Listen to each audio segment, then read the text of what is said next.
बैजिक राशी म्हणजे काय, बैजिक राशींचे अवयव पाडणं पाहून झालेलं आहे. तसंच आपण एक्सपान्शन फॉर्म्युले विस्तार सूत्रे सुद्धा पाहिलेली आहे.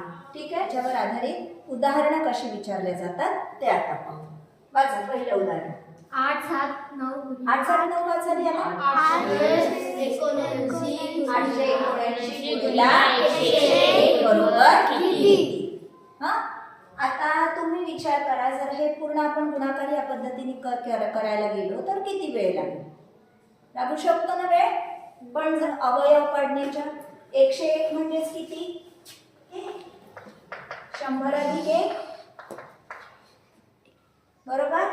आणि मग 869 ला आपण 100 आणि 1 नी गुणायचं असलं तर काय करतो?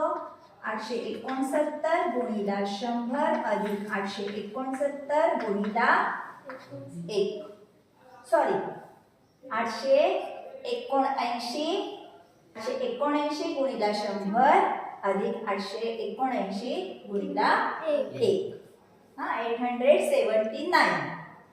हा काय होईल आता? हे करणं सोपं होईल का? काय करतो आपण? 2 शून्य म्हणजे 100 ने गुणायचं असेल तर सरळ 2 शून्य देतो पुढे, झाला गुणाकार आपला. 1 ने गुणायचं आहे म्हणजे सगळं सरळ सरळ 879 879 याची करा बेरीज, झालं आपलं उत्तर. झालं काय आलं आपलं उत्तर? 88,779.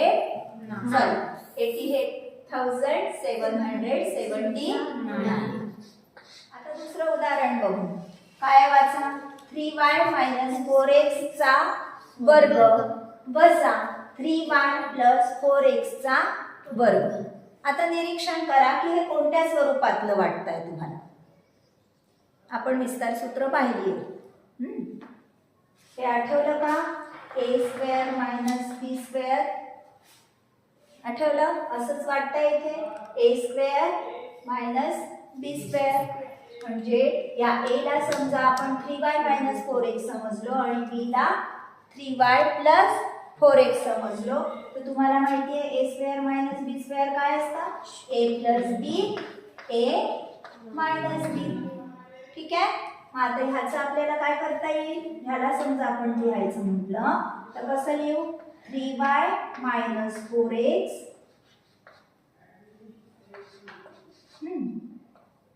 अधिक हा b घेऊ 3y + 4x.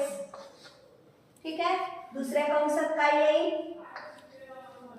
हा 3y - 4x चा 3y + 4x बरोबर. मोठा ब्रॅकेट कंप्लीट. याला बाहेर काढू समजा आपण 3y - 4x. आता प्लस असल्यामुळे सरळ सरळ बाहेर निघतील. दुसऱ्या ब्रॅकेट मध्ये 3y - 4x, पण इथे बाहेर मायनस असल्यामुळे आतल्या दोन्हीचे साइन काय होणार? प्लसचे काय होणार? मायनस होणार. -3y - 4x.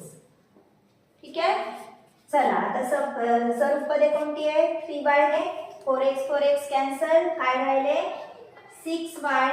इकडे काय राहिलं? 3y कॅन्सल आणि काय राहिलं? -8x. या दोनचा काय करायचं आहे? करा.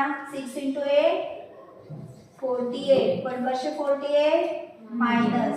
-40x किंवा -40x y आहे का आन्सर मध्ये? ठीक आहे. आलं लक्षात? कशी सोडवायची उदाहरणं लक्षात आली? आता हे एक उदाहरण बघू. वाचा. 4x² + 12xy + m + 5y² ही राशी पूर्ण वर्ग आहे तर m बरोबर किती? आता पूर्ण वर्ग राशी आहे म्हणजे तुम्हाला माहिती आहे काय असतं?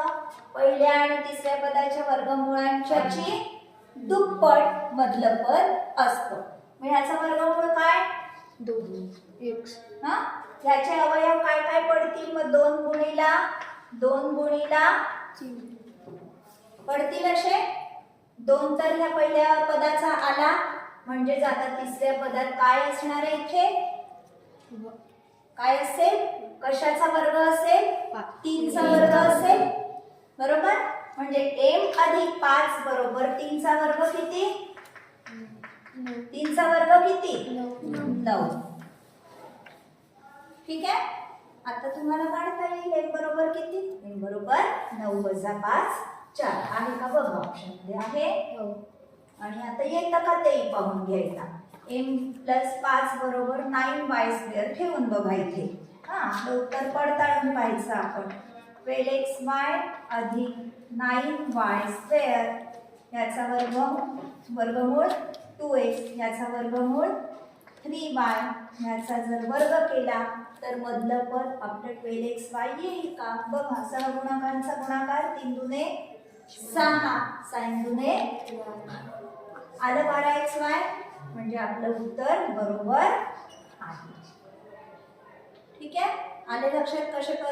कसा विचार करायचा? पूर्ण वर्ग राशी सांगितलं आहे, म्हणजे आपल्याला माहितीये की ही काय असणार आहे? कोणत्या तर m+5 हा काय असणार आहे? कोणत्या तरी संख्येचा वर्गच असणार आहे फक्त. ठीक आहे.